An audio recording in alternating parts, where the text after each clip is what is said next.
नमस्कार. Yes news महाराष्ट्रामध्ये आपल्या सर्वांचे स्वागत. ग्रामीण भागात तुकाराम मुंडेंची धास्ती, गुटखा मावा विक्रीला ब्रेक. अन्न व औषध प्रशासनाच्या कठोर कारवाईमुळे विक्रेत्यांनी घेतला सावध पवित्रा. पालकांकडून स्वागत. अन्न व औषध प्रशासन विभागाचे आयुक्त तुकाराम मुंडे यांच्या कठोर कारवाईच्या धास्तीने ग्रामीण भागातील अनेक किराणा दुकानदार आणि पानटपरी चालकांनी गुटखा, मावा व सुगंधित तंबाखूजन्य पदार्थांची विक्री थांबवण्यास सुरुवात केली आहे. जिल्ह्यात गेल्या काही दिवसांपासून गुटखा विक्री विरोधात सुरू असलेल्या मोहिमेमुळे व्यापाऱ्यांमध्ये खळबळ उडाली आहे. राज्यात गुटखा आणि सुगंधित तंबाखूजन्य पदार्थांच्या विक्रीवर बंदी असतानाही अनेक ठिकाणी त्यांची खुलेआम विक्री सुरू होती.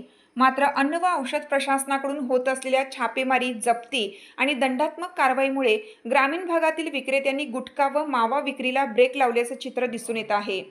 अनेक गावांमधील पानटपऱ्या आणि किराणा दुकानांमधून गुटख्याची पाकिटे हटवण्यात आली आहेत.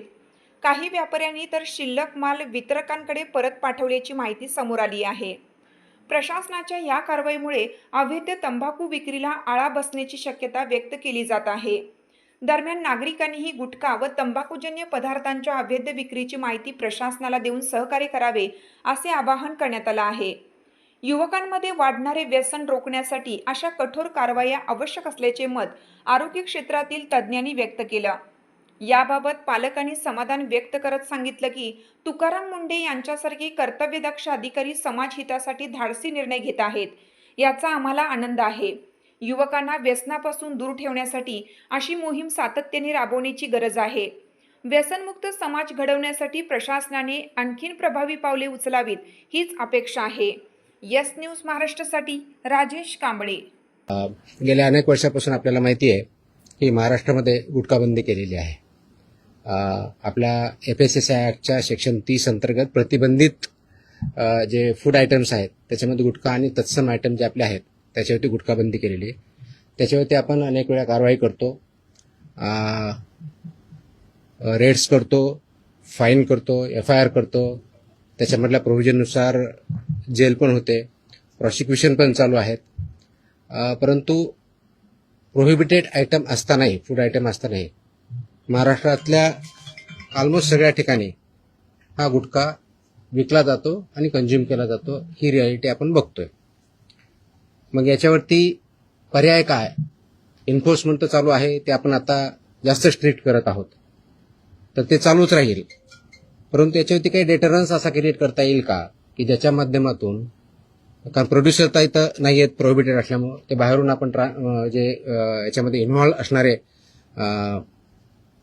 बिझनेसेस आहेत, बिझनेस पर्सन्स आहेत, ट्रान्सपोर्टर्स आहेत, रिटेलर्स, होलसेलर्स, सेलर्स, हे त्याच्यामध्ये इन्व्हॉल्व आहेत. त्या प्रकारचे एक रॅकेट आहे आणि ते जर उद्ध्वस्त करायचे तर आपल्याला खूप मोठ्या प्रमाणात स्ट्रॉंग स्टँड घेणं हे गरजेचं आहे. ह्या निष्कर्षापर्यंत शासन पोहोचलेलं आहे आणि म्हणून मध्ये बऱ्याच वेळेस याच्यावरती डिस्कशन पण झालं की काय केलं पाहिजे.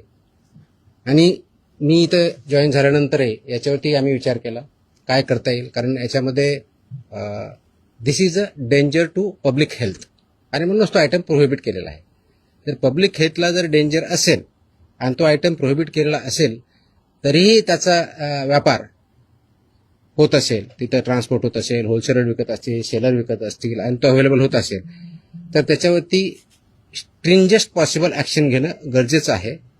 ह्या निष्कर्षापर्यंत पोहोचल्यामुळं आज दिनांक 12 जून रोजी मी मोका लावण्याचे आदेश पारित केलेले आहेत.